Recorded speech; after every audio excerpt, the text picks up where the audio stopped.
हमें प्रूव ये करना है ए जो है वो बी का सबसेट दे रखा है। प्रूव ये करना है कि बच्चों कि हमारा जो इंप्लाइज के बाद है ए इंटरसेक्शन बी, हमें ए के इक्वल लेके आना है। तो बच्चों हम यूजिंग वेन डायग्राम से इस क्वेश्चन को सोल्व कर सकते हैं। जैसे फॉर एग्जांपल सिंस हमारे पास इस क्वेश्चन का सॉल्यूशन यही है, ए जो है वो बी का सबसेट दे रखा है, ए जो है वो बी का सबसेट दे रखा है। यदि हम कोई आर्बिट्री एलिमेंट मानते हैं x बिलोंग्स टू a, तो वो एलिमेंट बच्चों बी सेट में भी जरूर होगा, बिकॉज a जो है वो b का सबसेट दे रखा है। इसके लिए आप अप्रोक्सीमेट वेन डायग्राम बना सकते हैं। यदि आपके पास a b का सबसेट है तो आपका ये a सेट हो गया और ये आपका b सेट हो गया। यदि आप इसमें से कोई एलिमेंट लेफ्ट कर रहे हैं, उस एलिमेंट का नाम आप x ले रहे हैं। बच्चों x जो सेट एलिमेंट है वो सेट A को बिलोंग करता है, तो वो एलिमेंट जो है ये गिवन है बच्चों। यहाँ पे A is subset of B, A जो है वो सबसेट दे रखा है B का। बच्चों A अगर B का सबसेट है तो ध्यान रखो कि A जो है वो स्मॉलेस्ट है, B लार्जेस्ट है। A smallest and B largest. हम ये अच्छी तरह जानते हैं कि हमारे पास यदि A B का सबसेट दे रखा है तो A स्मॉलेस्ट होगा, B लार्जेस्ट होगा। We also know that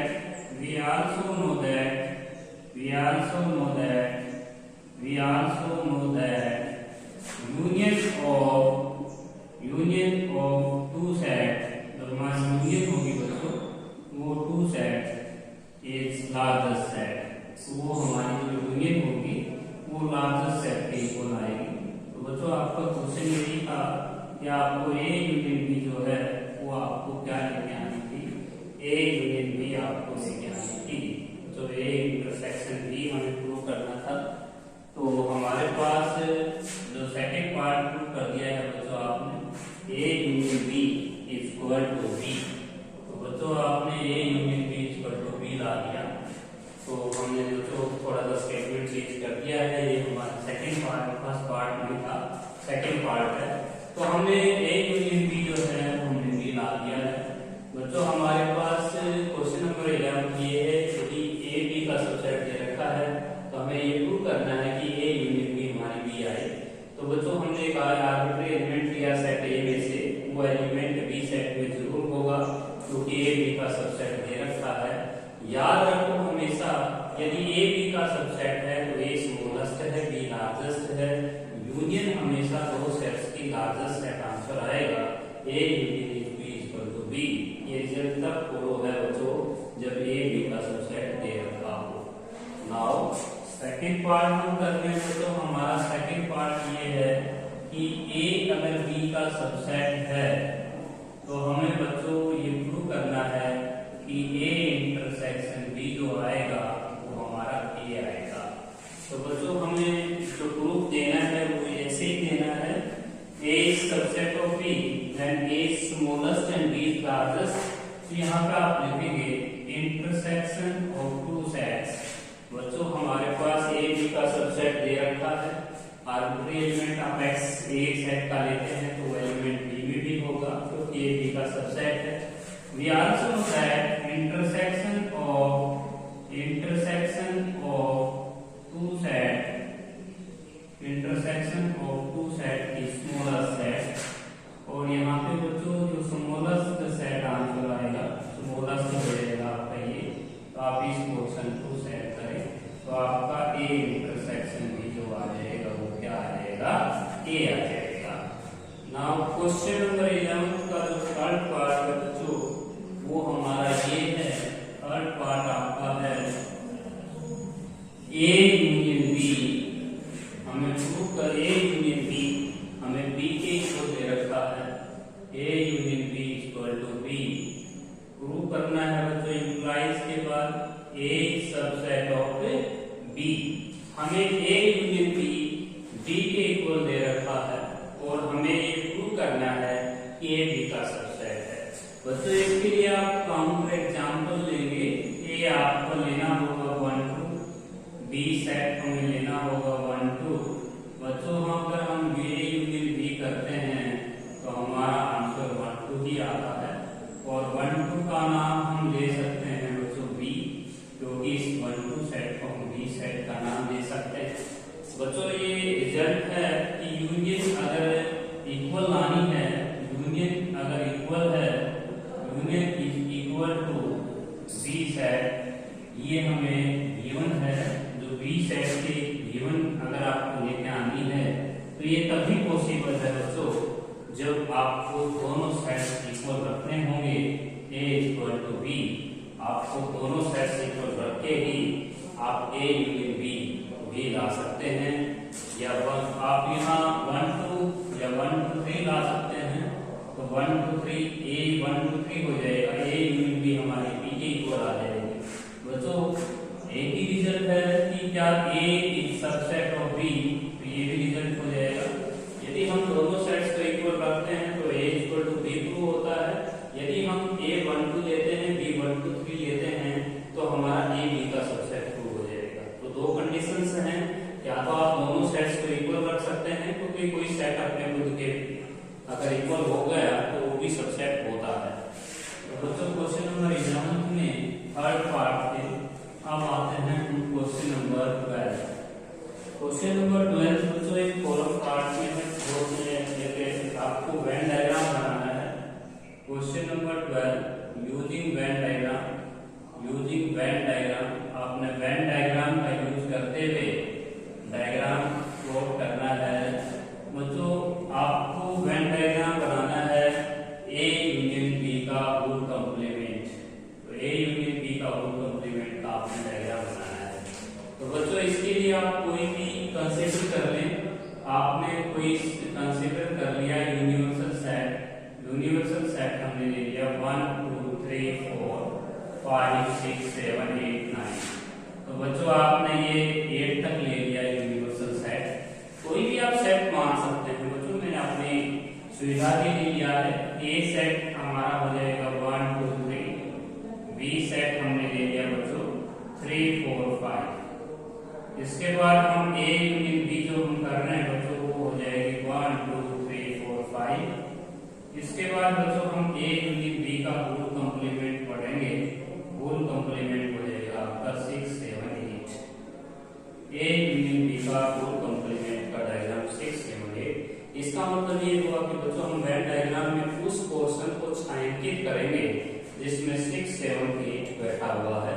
तो बच्चों इसके लिए आप वेन डायग्राम बनाएंगे। यहाँ पे लिखेंगे यूनिवर्सल सेट, यहाँ पे लिखेंगे यू, यहाँ पे आप लिखेंगे ए सेट, यहाँ पे लिखेंगे आप बी सेट, यहाँ पे आप डालेंगे बच्चों 1 2 3 कॉमन में है, यहाँ पे 4 और यहाँ पे 5 और 6 7 8 आप इन दोनों सेटों से बाहर रख सकते हैं। तो ये हो जाएगा बच्चों आपका ए और ये बी। तो हमने यूनिवर्सल सेट 8 तक लिया है, तो 8 तक के एलिमेंट आपको यहाँ दिखाई दे रहे हैं। 6 7 8 आपका जहाँ पे भी पोर्शन में बैठा है उस पोर्शन को आपको छायांकित करना है। 6 7 8 आपका यहाँ इस पोर्शन में रह रहा है। तो बच्चों आपने ये पोर्शन ए यूनियन बी का होल कंप्लीमेंट का मतलब ये है कि बच्चों ए यूनियन बी को छोड़ दिया जाए। ए यूनियन बी को हमने प्रदर्शन छायांकित नहीं करना है। ए यूनियन बी के को छोड़कर जो भी पोर्शन है हमारा छायांकित हो जाएगा। तो ये है बच्चों आपका फर्स्ट पार्ट। क्वेश्चन नंबर 12 का जो फर्स्ट पार्ट का वेन डायग्राम है वो आपने एक एग्जांपल से कंसीडर करके करना है। ए यूनियन बी का होल कंप्लीमेंट का डायग्राम आपने उस पोर्शन को छायांकित करना है जिसमें 6 7 8 लाई कर रहा है। इसके बाद बच्चों हम करते हैं सेकंड पार्ट के ऊपर। सेकंड पार्ट है हमारा ए कंप्लीमेंट इंटरसेक्शन बी कंप्लीमेंट। तो बच्चों हमारा सेकंड पार्ट है ए कंप्लीमेंट इंटरसेक्शन बी कंप्लीमेंट। बच्चों मैंने आपको पहले वीडियो में जिक्र किया था, डी मॉर्गन लॉ के बारे में बताया था बच्चों। डी मॉर्गन जो लॉ होता है मैथमेटिक्स में, डी मॉर्गन लॉ, तो उसमें आपको ये कहा गया था कि ए यूनियन बी का होल कंप्लीमेंट इक्वल होता है ए कंप्लीमेंट इंटरसेक्शन बी कंप्लीमेंट। तो बच्चों सेकंड पार्ट का आंसर देने की जरूरत नहीं है, क्योंकि सेकंड पोर्शन का जो डायग्राम है वो आपका फर्स्ट जैसा ही होगा। जो फर्स्ट पार्ट का डायग्राम है बच्चों, यही डायग्राम आपका सेकंड पार्ट के लिए काम आ जाएगा, क्योंकि ये दोनों इक्वल होते हैं। अब आते हैं बच्चों हम थर्ड पार्ट के ऊपर। जो हमारा थर्ड पार्ट है बच्चों, ए इंटरसेक्शन बी का फुल कंप्लीमेंट। तो बच्चों अभी हम थर्ड पार्ट करेंगे। Question number 12, third part, A intersection B का फुल कंप्लीमेंट का डायग्राम बनाना चाहते हैं। तो बच्चों हम ए इंटरसेक्शन बी कर रहे हैं। ए इंटरसेक्शन बी हो जाएगा हमारा 3।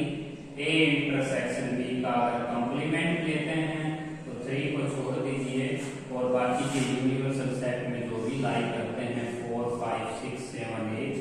तो बच्चों इसके लिए तो आप डायग्राम बना सकते हैं। डायग्राम ये हो जाएगा, यह आपका यूनिवर्सल सेट, यह आपका ए सेट, यह आपका बी सेट, 3 कॉमन में रहा है, 1, 2, 4, 5, 6, 7, 8 आपको दोनों सेट से कहीं भी लिख देना है। बच्चों हमने ए इंटरसेक्शन बी के कंप्लीमेंट में साइंटिफिक जो क्षेत्र करना है, जिस पोर्शन को हमने सेट करना है वो है 1, 2, 4, 5, 6, 7, 8। तो बच्चों हमें ये सारा पोर्शन सेट कर देना है, छोड़ के जो 3 वाला पोर्शन है, ये हम 3 जो पोर्शन है इसको सेट नहीं करेंगे और बाकी सारा का सारा पोर्शन आपका सेट हो जाएगा। तो बच्चों हमें जो सेटेड रीजन दिखाना है वो सारा ही दिखाना है, छोड़ के 3 वाले पोर्शन को। तो ये आपका साइंटिफिक जो क्षेत्र है ये इसका वैल्यू है। बच्चों हमारे पास जो साइंटिफिक नहीं होगा वो ये पोर्शन जो बीच में पोर्शन दिखाई दे रहा है, इस पोर्शन को आप सेट नहीं करेंगे।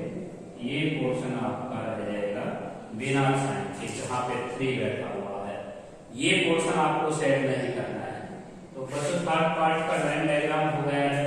फोर्थ का डायग्राम देखिए बच्चों, फोर्थ हमारा क्वेश्चन है ए कंप्लीमेंट यूनियन बी कंप्लीमेंट। जैसे कि बच्चों मैंने टी बोर्ड में का सेकंड क्लास सिखाया था कि बच्चों ए इंटरसेक्शन बी का फुल कंप्लीमेंट जो होता है वो ए कंप्लीमेंट यूनियन बी कंप्लीमेंट के इक्वल ही होता है। तो बच्चों हमारा जो फोर्थ पार्ट का जो डायग्राम है वो सेम हो जाएगा, यही आपको डायग्राम सेम यूज कर लेना है। तो बच्चों ये था हमारा क्वेश्चन नंबर 12। अब बच्चों हम आते हैं क्वेश्चन नंबर 13 के ऊपर। क्वेश्चन नंबर जो हमारा 13 है, क्वेश्चन नंबर जो हमारा 13 है बच्चों वो एक थ्योरम पार्ट है, बहुत ही इंटरेस्टिंग थ्योरम है। Question number 13, A intersection A complement is equal to 5। तो बच्चों ये हमें प्रूव करना है, ये हमारा फर्स्ट पार्ट है। बच्चों जब भी सेट थ्योरी में 2 सेट अगर इक्वल दिखाने हैं तो एक बार ए को बी का सबसेट दिखाएं और एक बार बी को ए का सबसेट दिखाएं तो ए इक्वल टू बी हो जाता है। तो इसी तरह हम इस थ्योरम पार्ट को हम अप्लाई करेंगे। ए इंटरसेक्शन ए कंप्लीमेंट को हम सबसेट दिखाएंगे 5 का, ये हमारा फर्स्ट एम होगा, ये बच्चों हमारा फर्स्ट पार्ट होगा। इसके बाद बच्चों आप यहाँ इक्वल टू का साइन भी लगा सकते हैं, क्योंकि कोई सेट आपका खुद का सबसेट भी होता है। उसके बाद सेकंड पार्ट हम बनाएंगे बच्चों, 5 को हमें सबसेट देना होगा ए इंटरसेक्शन ए कंप्लीमेंट। ये हमारी सेकंड थ्योरम को सेकंड पार्ट होगा। यहाँ पे आप हेडिंग डाल सकते हैं बच्चों सेकंड पार्ट, और यहाँ पे हम लिख सकते हैं फर्स्ट पार्ट। तो बच्चों सबसे पहले फर्स्ट पार्ट और वहां पे हम लिखेंगे सेकंड पार्ट। यदि आपने ऐसा प्रूव कर दिया कि ए इंटरसेक्शन ए कंप्लीमेंट को 5 का सबसेट दिखा दिया और 5 को ए इंटरसेक्शन ए कंप्लीमेंट का सबसेट दिखा दिया तो दोनों इक्वल प्रूव हो जाएंगे। तो सबसे पहले बच्चों हमें आर्बिट्री एलिमेंट लेके चलना है। Let x belongs to A intersection A complement. एक आर्बिट्री पॉइंट हमने ले लिया, एक आर्बिट्री एलिमेंट मान लिया। आर्बिट्री एलिमेंट हमने ए इंटरसेक्शन ए कंप्लीमेंट कर लिया बच्चों। अब यही एलिमेंट यदि 5 में चला गया, लास्ट लाइन भी क्लियर है,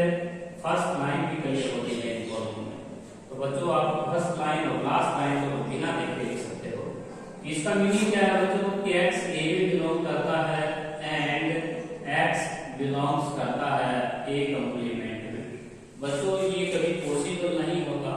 यदि कोई आप एग्जाम्पल के जरिए समझ सकते हैं, यूनिवर्सल सेट हमारा मान लीजिए 1 2 3 4 5 और ए सेट हमने कंसीडर कर लिया मान लो 1 2 3 और ए कंप्लीमेंट हम कर रहे हैं बच्चों, ए कंप्लीमेंट हो जाएगा आपका 4 5। तो बच्चों जो एलिमेंट ए सेट में रहते हैं उससे डिफरेंट एलिमेंट ए कंप्लीमेंट में रहते हैं। ए और ए कंप्लीमेंट यहाँ पे आप दिख रहे हो कि एक्स ए में भी है और एक्स ए कंप्लीमेंट में भी है, बाकी ट्रू नहीं है। इट इज नॉट पॉसिबल, ये इट इज नॉट ट्रू, ये ट्रू नहीं हो सकता, इट इज अब्सर्ड। यदि आप यहाँ पे एक्स ए में लेते हैं तो ए कंप्लीमेंट में नहीं होगा, यदि आप एक्स ए कंप्लीमेंट में लेते हैं तो ए में नहीं होगा। तो बच्चों ये ट्रू नहीं है, कोई एलिमेंट ए में भी है और ए कंप्लीमेंट में भी, ऐसा पॉसिबल ही नहीं है।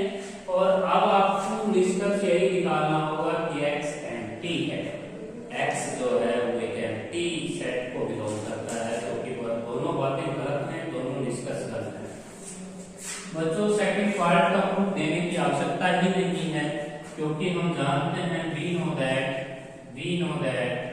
ये बात आप पढ़ के आए हो बच्चों, एम्प्टी जो सेट होता है, एम्प्टी सेट जो है वो is a subset of every set. तो बच्चों ये हमारा जो सबसेट होता है ये हर एक, ये एम्प्टी सेट जो होता है वो हर एक सेट का सबसेट होता है। तो बच्चों इसका प्रूफ देने की आवश्यकता नहीं है, there is no need to give any proof. पाई जो है ऑलरेडी हर एक सेट का सबसेट है और आप यहाँ पे इसी चीज फॉर्म पार्ट्स को प्रूव करना चाहते हैं कि पाई जो है वो ए इंटरसेक्शन ए कंप्लीमेंट का सबसेट हो। बच्चों ये प्रूफ देने की आवश्यकता नहीं। एम्प्टी जो सेट होता है वो एक सेट का सबसेट होता है। बच्चों हमने यहाँ पे सीधा लिखना है कि पाई ए इंटरसेक्शन ए कंप्लीमेंट का क्या है, सबसेट। ये हमारी इक्वेशन नंबर 3 और ये इक्वेशन नंबर हमारी हो जाएगी बच्चों, इस इक्वेशन नंबर 3 कह सकते हैं, इसको इक्वेशन नंबर 4 कह सकते हैं। बच्चों हमने यहाँ पे एलिमेंट लिया था ए इंटरसेक्शन ए कंप्लीमेंट का, वही एलिमेंट पाई में आ गया। हमने ए इंटरसेक्शन ए कंप्लीमेंट को पाई का सबसेट दिखाया और इसे हम कहेंगे इक्वेशन नंबर 3। इक्वेशन नंबर 3 हम इसको मना कर देते हैं, इक्वेशन नंबर 3 इसको मान लेते हैं। इक्वेशन नंबर 3 और इक्वेशन नंबर 4 से प्रूव हो जाता है फ्रॉम 3 एंड 4, जो हमारी 3 और 4 इक्वेशन से हम ये कह सकते हैं कि ए इंटरसेक्शन ए कंप्लीमेंट हमारा किसके इक्वल है, पाई। बच्चों दोबारा समझ लीजिए क्वेश्चंस को, ए इंटरसेक्शन ए कंप्लीमेंट को पाई का सबसेट दिखा दे, एक बार पाई को ए इंटरसेक्शन ए कंप्लीमेंट का सबसेट दिखा दे। इसका प्रूफ देने की कोई आवश्यकता नहीं है, सीधा लिखिएगा कि एम्प्टी सेट हर एक सेट का सबसेट होता है। आर्बिट्री एलिमेंट इसका ले लीजिए ए इंटरसेक्शन ए कंप्लीमेंट का, वही एलिमेंट आर्बिट्री एलिमेंट आपको पाई में ले जाके छोड़ना है। यही आपकी फॉर्म थी क्वेश्चन नंबर 13 का फर्स्ट पार्ट।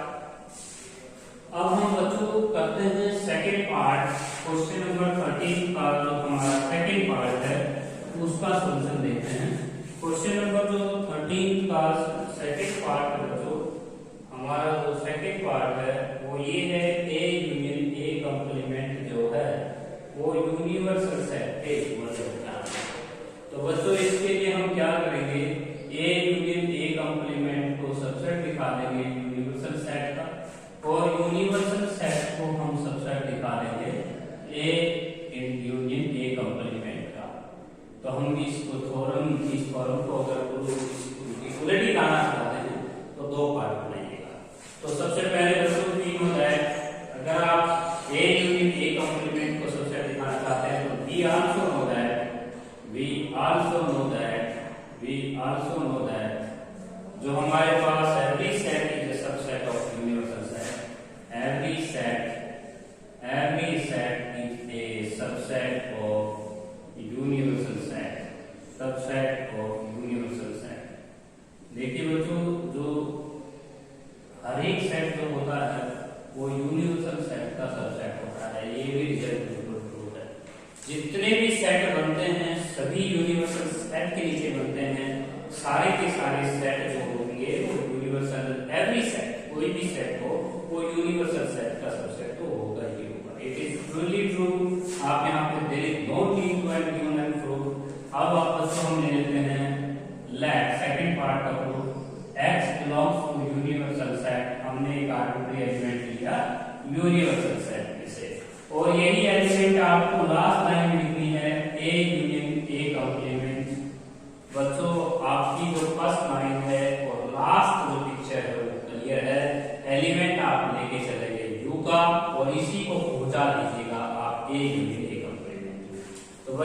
इसका मीनिंग क्या है कि x क्या तो a में बैठा हुआ मिलेगा, अगर x a में है तो बच्चों आपको ये कहना पड़ेगा कि x जो है वो a कंप्लीमेंट में नहीं होगा।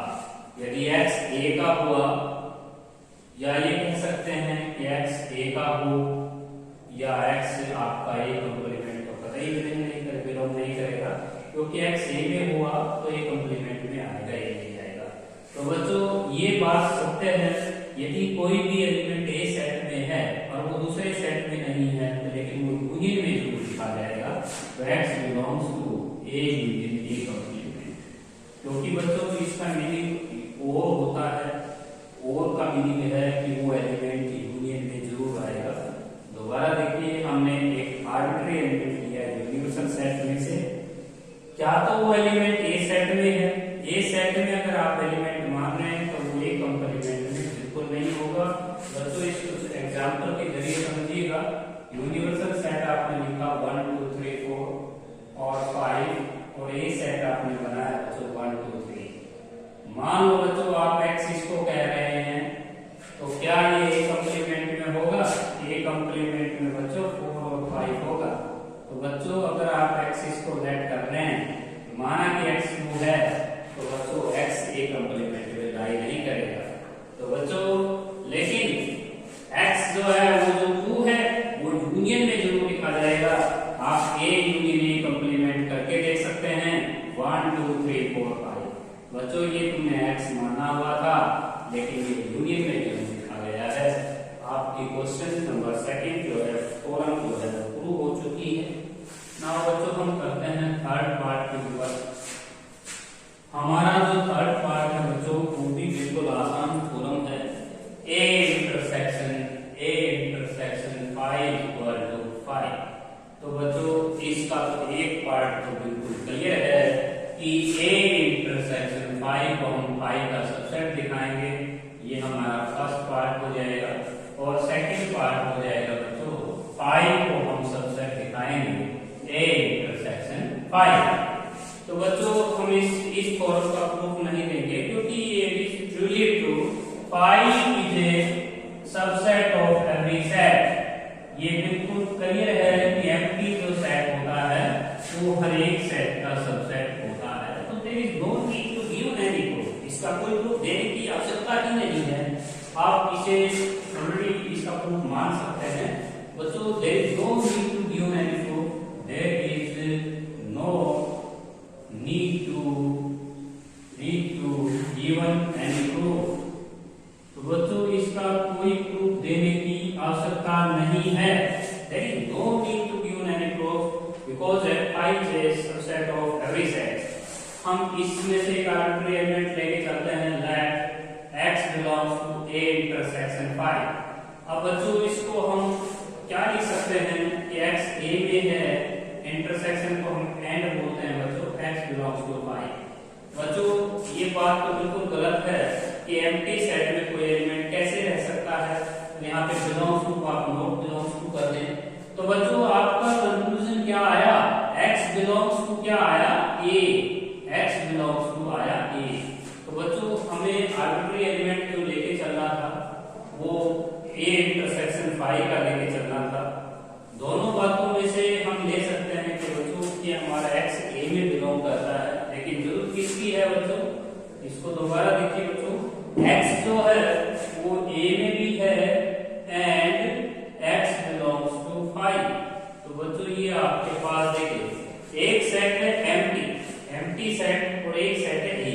दो बातें हैं यहाँ पे, दोनों बातों में सबसे ज्यादा जरूरत आपको किस चीज की है?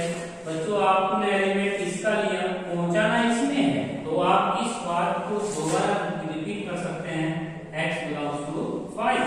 बच्चों ये बात बिल्कुल क्लियर होती है इन फॉर्मों में, जिस चीज की जरूरत होती है हम उसको महत्व देते हैं। तो आज जरूरत किसकी है? x बिलोंग्स टू 5 की, और यहाँ पे और वर्ड है तो आप इसको उतार लें, इसको रहने दें। तो आपने एलिमेंट लिया था a इंटरसेक्शन 5 का और उसे पहुंचा दिया 5 में, तो बच्चों a इंटरसेक्शन 5 जो है वो 5 का सबसेट हो गया है। वैसे भी बात क्लियर है बच्चों, यदि x a इंटरसेक्शन 5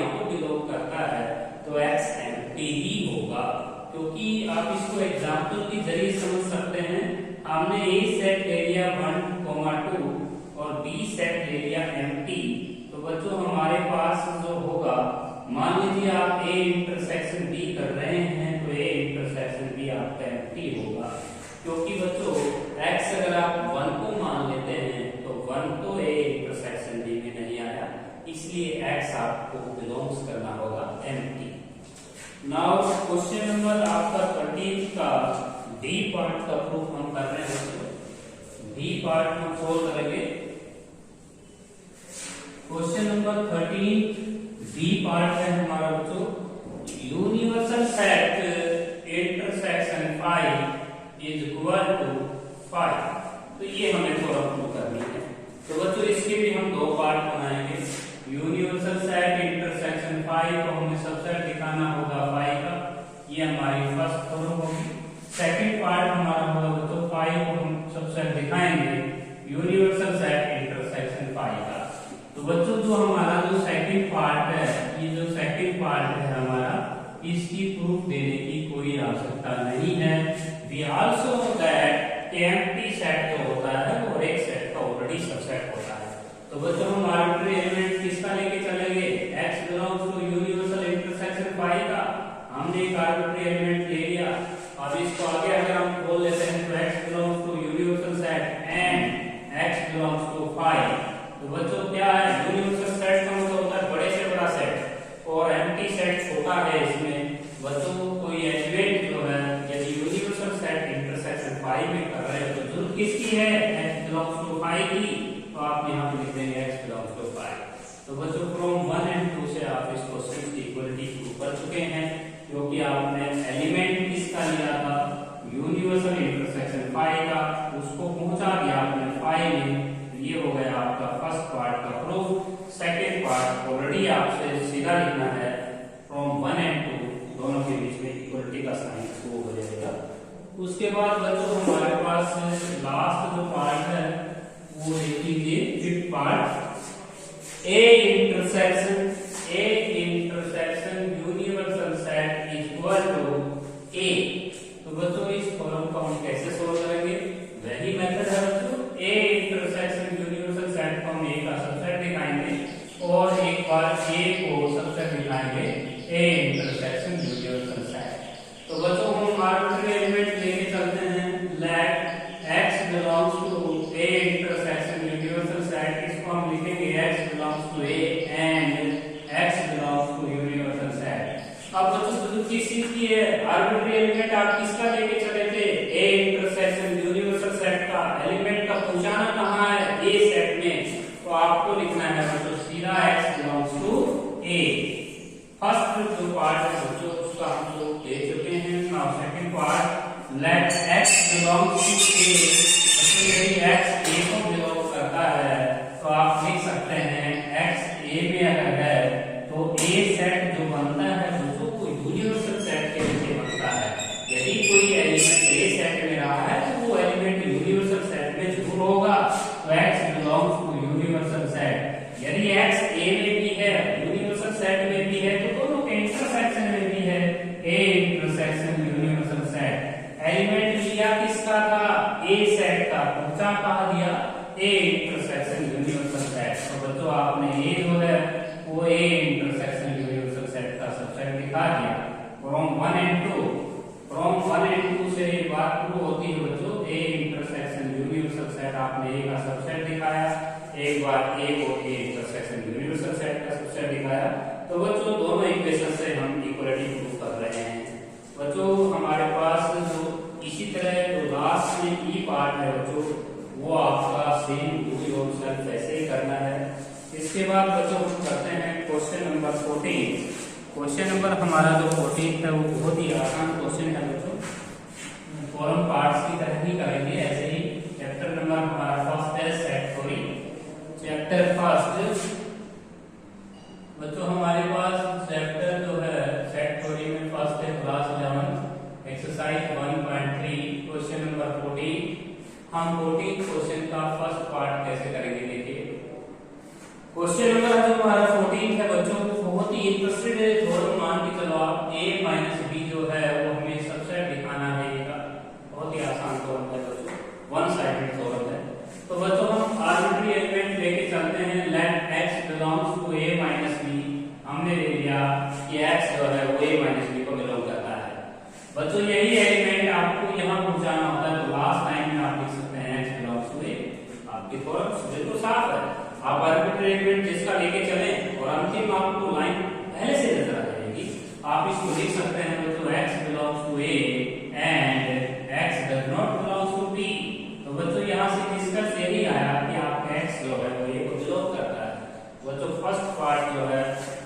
हमने प्रूफ दे चुके हैं।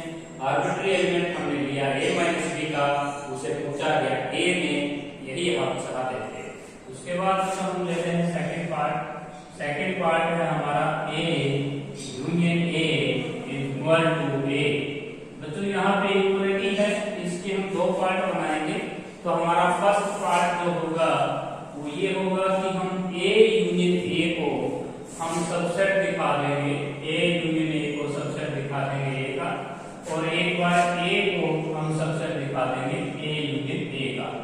तो बच्चों इसके भी हम दो पार्ट करेंगे, एक बार हम इसको इसका सबसेट दिखा देंगे और एक बार a को हम इसका a यूनियन a का सबसेट दिखा देंगे। तो बच्चों सबसे पहले हम आर्बिट्री एलिमेंट लेते हैं x belongs to a union a का।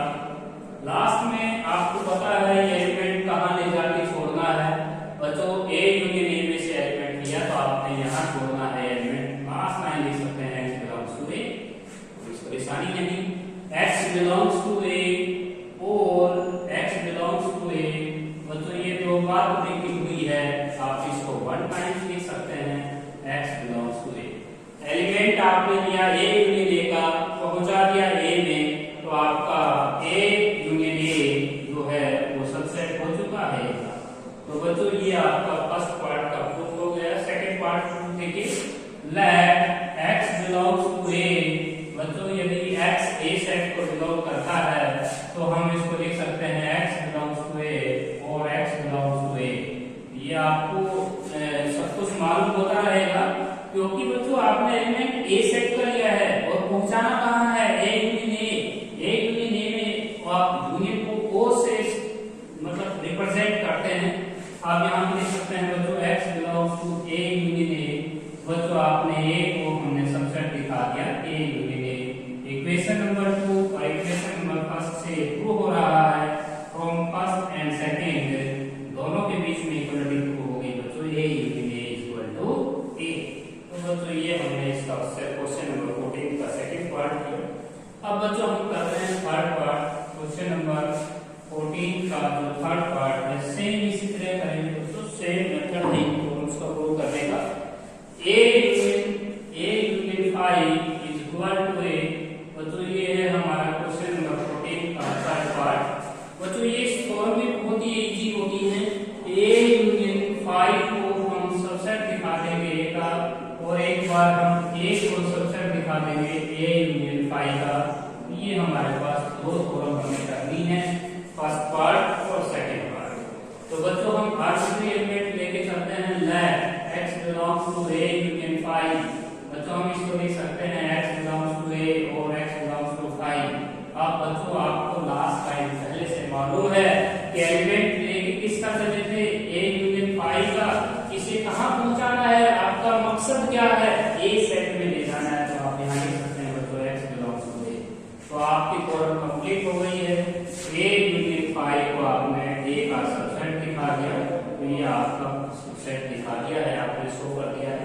यहाँ पे आर्बिट्री एलिमेंट आपने बच्चों x बिलोंग्स टू a, जैसे ये जो फॉर्म्स आपने वन साइड का प्रूफ दे दिया बच्चों, इसको अगर आप उल्टा लिख देते हैं, फर्स्ट लाइन ये लिखे, सेकंड ये, थर्ड ये, तो बच्चों इस पार्ट का प्रूफ ऑटोमेटिक हो जाएगा। ये ध्यान रखना, अगर एक साइड का प्रूफ दे रहे हो तो दूसरी साइड का प्रूफ बिल्कुल इजी होता है। आप इस लाइन से स्टार्ट करते हैं, सबसे लास्ट लाइन से स्टार्ट करते हैं, आपके सेकंड पार्ट का प्रूफ बहुत इजीली हो जाएगा। नाउ क्वेश्चन नंबर 13 का थर्ड पार्ट कंप्लीट हुआ। अब आते हैं बच्चों क्वेश्चन नंबर 14 का fourth part. a universal set is equal to universal set. तो बच्चों ये इस पार्ट को हम प्रूव कर रहे हैं। तो बच्चों हम यहाँ पे एक बार a यूनिवर्सल सेट को सबसेट दिखाएंगे यूनिवर्सल सेट का, और एक बार हम प्रूव करेंगे बच्चों universal set is subset of a union universal set. बच्चों ये जो डबल यू नजर आ रहा है, एक यूनियन को रिप्रेजेंट करता है, एक यूनिवर्सल सेट को। तो बच्चों हमने ले लिया लेट, एक आर्बिट्री एलिमेंट ले रहे हैं x belongs to a union universal set. आपको अच्छी तरह मालूम है बच्चों, अगर एलिमेंट यहाँ से लिया है आपने तो वो एलिमेंट यहाँ छोड़ना है। तो लास्ट लाइन में x बिलोंग्स टू u, बहुत इजी हो जाएगा। इसको खोल ले, x बिलोंग्स टू a और x belongs to universal set. बच्चों इसकी जरूरत है तो इसको कर लें, इसकी है तो इसको उतारना, क्योंकि बच्चों यहाँ पे और वर्ड है। और वर्ड का मतलब आपको अच्छी तरह मालूम है, आपके पास दोनों चॉइस होती है, तो आप एक्स बिलोंग्स टू यू कर लें, क्योंकि आप इसको सबसे ज्यादा जो आपको आज यू की हुई है, क्योंकि एलिमेंट आप इसका लेके चल रहे हैं तो यू में ले जाके छोड़ना है। उसके बाद तो ये ध्यान रखें कि आप एलिमेंट लेके चल रहे हैं, लेट एलिमेंट लेके चलेंगे x belongs to universal set. यहाँ पे एक नोट लिख सकते हैं बच्चों, नोट यहाँ पे लिख सकते हैं all elements of set A, all element of set A R present in universal set. Universal set में जरूर मौजूद होंगे, क्योंकि बच्चों अगर कोई भी सेट आप यूनिवर्सल सेट के अंदर बनाते हैं तो वो सारे यूनिवर्सल सेट में जरूर होते हैं। तो बच्चों यदि एक्स ए को यूनिवर्सल सेट को बिलोंग करता है तो ए जो सेट है वो इसके नीचे काम कर रहा होगा, तो आप उसको लिख सकते हैं एक्स बिलोंग्स टू ए और x belongs to universal set. यदि एक्स ए में और एक्स यू में, तो और का मतलब होता है बच्चों दोनों की यूनियन में ए यूनियन यूनिवर्सल सेट। बच्चों हमने एलिमेंट किसका लिया था? यूनिवर्सल सेट का। पहुंचा कहां दिया? ए यूनियन यूनिवर्सल सेट में। तो आपने यूनिवर्सल सेट को सबसेट दिखा दिया A union universal set. Equation number 2 और इक्वेशन नंबर 1 से ये प्रूव होता है बच्चों, इक्वेशन नंबर 1 और 2 से प्रूव होता है कि आपकी दोनों के बीच में इक्वलिटी प्रूव हो जाती है। बच्चों ये कि आपके को एक पार्ट बचा हुआ है डू योरसेल्फ। ना क्वेश्चन नंबर 15 पे आते हैं बच्चों। हमारा क्वेश्चन नंबर जो 15 है देखिएगा बच्चों, हमारे पास 15 जो क्वेश्चन है वो बहुत ही 15 क्वेश्चन देखिए।